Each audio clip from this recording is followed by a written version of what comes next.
This episode, along with hundreds of others from Calaroga Shark Media, is available without commercials. Just look for the banner on your Apple Podcast app to subscribe and try it free for a month. Calaroga Shark Media.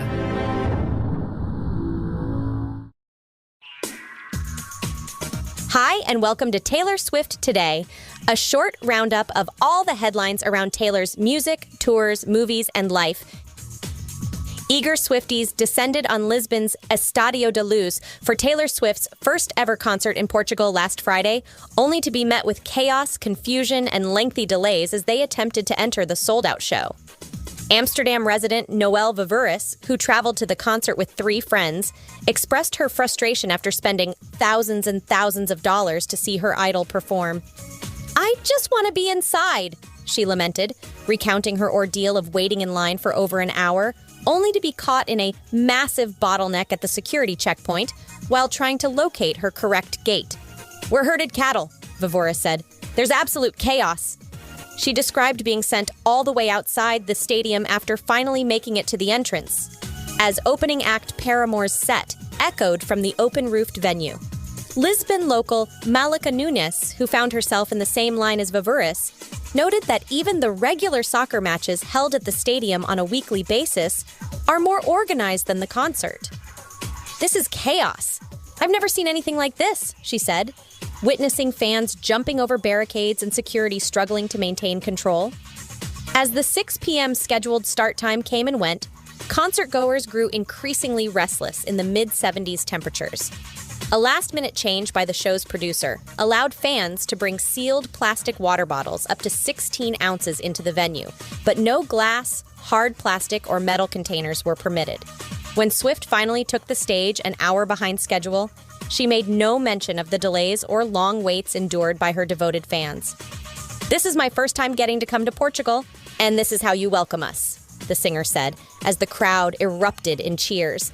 "When I first walked out in the show and I looked out and saw the crowd, you took my breath away. My heart was beating so fast, you just made me feel so loved. Thank you so much."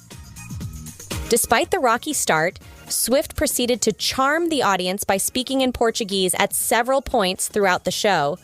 A video posted on X by The Hollywood Reporter captured her saying, "Muito Obrigada," "thank you very much," while placing a hand over her heart, eliciting an even louder roar from the appreciative crowd.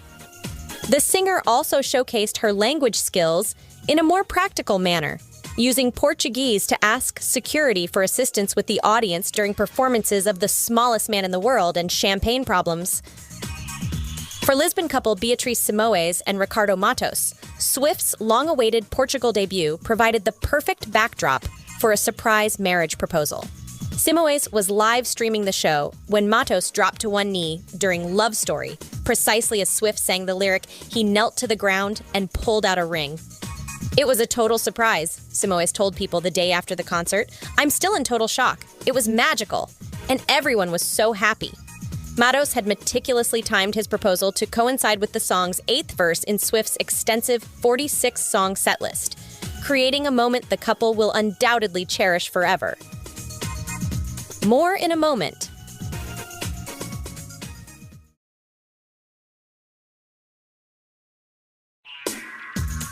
As Swift continues her international Eras tour, her personal life and offstage actions have also been making headlines.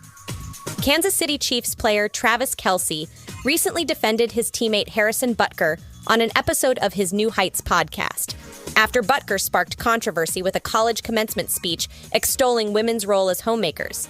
Speaking from Europe, where he is accompanying girlfriend Swift on tour, Kelce expressed his admiration for Butker as a teammate and person, even while disagreeing with just about any of his views. "I don't think that I should judge him by his views, especially his religious views, of how to go about life," Kelce said, reflecting on his own diverse upbringing in Cleveland Heights. The NFL star shared his belief that both parents can contribute equally to a household, saying, "My household, my mother and my father both provided for my family, and both my mother and my father made home what it was. They were homemakers, and they were providers, and they were unbelievable at being present every single day of my life." Meanwhile, Swift found herself on the receiving end of criticism from BBC Nature presenter Chris Packham, who called out her absurd private jet usage and urged her to curtail it for the sake of the environment. Packham spoke out after the singer sent a cease and desist letter to a blogger who had detailed her plane's 178,000 miles of travel in 2023 alone. We know that private jets are the single greatest contributor when it comes to jet aviation fuel and the least efficient because they're carrying one person, Packham told the Mirror. I just thought, you really missed the trick there, Taylor. What you should have said is, you're right, times have moved on. I've got to change my practice. The environmentalist suggested that Swift, as a role model for a primarily young audience, has a responsibility to lead by example when it comes to sustainability. You can't say she's responsible for climate breakdown, but she's an icon. And as a consequence of that, she should be leading, Packham argued. For diehard Swifties always eager for new details about their favorite singer, Norwegian actress, and podcast host, Matilda Ullum provided a tantalizing tidbit after a backstage encounter with Swift in Stockholm.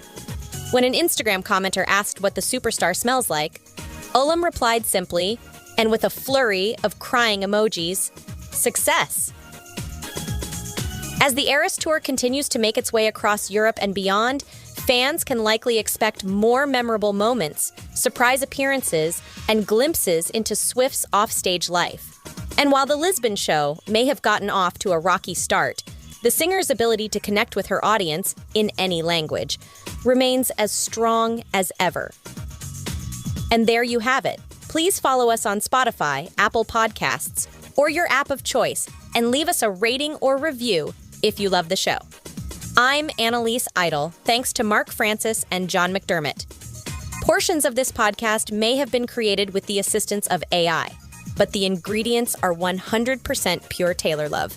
Taylor Swift Today is a Calaroga Shark Media production.